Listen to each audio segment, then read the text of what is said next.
Hi, I'm Sue. Welcome to the Art of Flavor. Today we're making vegan nacho cheese sauce. If you're looking for more plant-based options, this is the great one for you. It's rich, it's smooth and gooey and creamy and everything you're looking for in a nacho cheese sauce. You ready? Let's get started.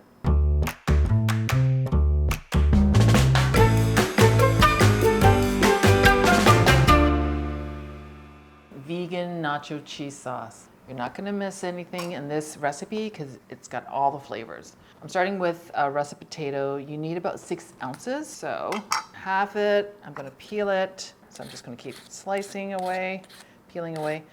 I want thin slices, so I'm just going to go around. You can, if that's a little scary, a little tall for you, then just place it down. That way it's flat side again, then you've got the flat side facing your knife. Try to make them even slices. That way it'll cook at the same time, all your slices. Okay, I've got my potato and we need 3 large cloves of garlic. For me, I just smash it. It's just easy, okay? And that way you can peel it. Okay, I'm just gonna slice off the top and we only need it halved for this recipe, right? So I'm just gonna slice it down. Okay, that's all the cutting you need for this recipe. I've preheated my large skillet over medium. I'm gonna add my oil, my vegetable oil. I'm gonna add my potatoes and garlic. Sizzle is a good sign. I'm gonna make sure everything is even and spread out because I want everything to cook at the same time, right? I'm gonna add my salt at this point. I'm using kosher salt. It's my preferred salt. And I'm gonna, because potatoes need the right amount of starch. And the potatoes need the right amount of salt. I can't talk today. You know when you have one of those days, just can't talk. You need a good amount of oil because it's an emulsifier. And we want all the ingredients to bind together, especially in a vegan sauce. So this has been cooking for a few minutes. I'm gonna add chipotle and adobo sauce. It's for smokiness, a little bit of heat, which I love, and a nacho sauce. We've got cumin and sweet smoked paprika. That's gonna help with the color. You need to cook it out for a minute or so, a couple of minutes. Make sure you kind of move it around, but not too much because you have to let your ingredients cook. Let that go for a minute or 2. And then I'm gonna add my roasted cashews. If you have raw cashews, then you can roast them in the oven at 325 to 350 degrees Fahrenheit until you can smell it. You've got a little bit of color. It's going to take about 8 to 10 minutes.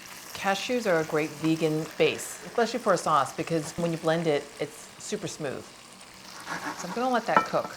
I'm going to add almond milk. And I've got a very thick almond milk for this recipe. It's gonna add to the creaminess and smoothness of the recipe. So it's gonna help to emulsify and thicken. And a little bit of water because it's gonna get very thick. Why am I using russet potato? In this recipe, it's going to thicken, but it's also going to give you that amazing gooey stretch. So that's what's gonna give us. Okay, I want the potatoes super tender, and I'm just going to test it with a paring knife, and when it's tender, I'm going to transfer everything into a blender. So just let it cook. It's going to take about 5 minutes, 5 to 8 minutes, depending on how thick you slice your potatoes. Many minutes later.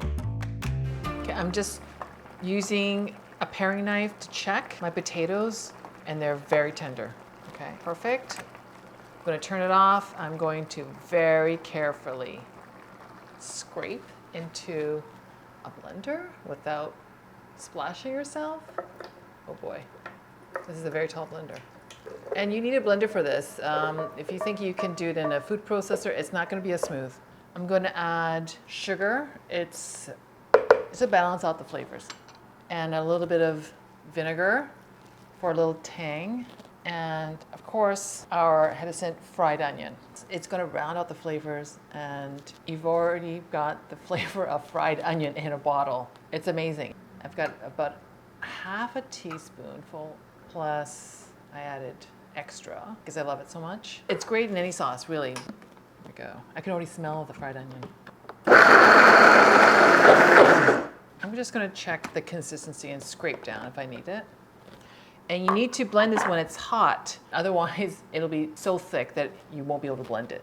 I cooked out most of the water, so I'm going to add a little bit more water at this point because it's getting too thick to blend properly. That's beautiful. It's smooth. So what now you've got, see that pull, that elasticity, that delicious goo that we want in our cheese sauce? Beautifully smooth.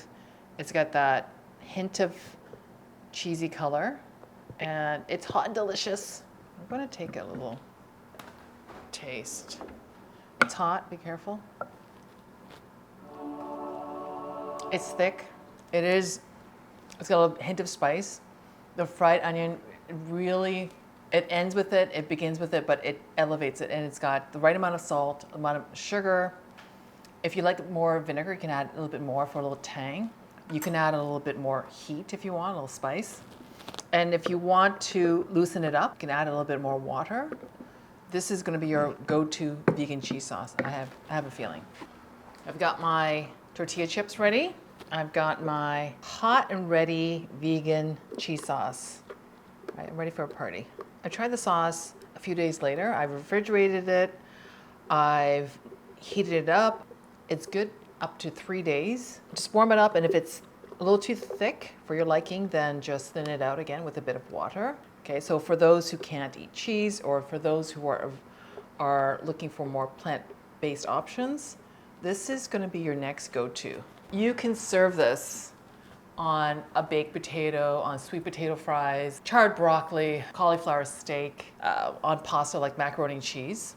See how this, look at this. It's amazing. The texture, the goo, the richness, the smoothness, the spice. It's gonna blow your mind. Okay, there you have it. Your deliciously smooth vegan nacho cheese sauce.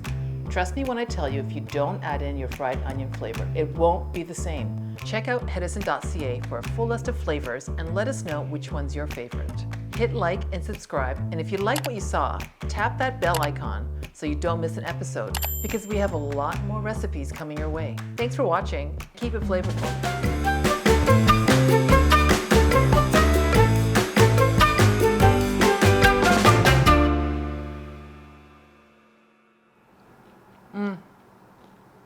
You'll never look at cashews the same way, right?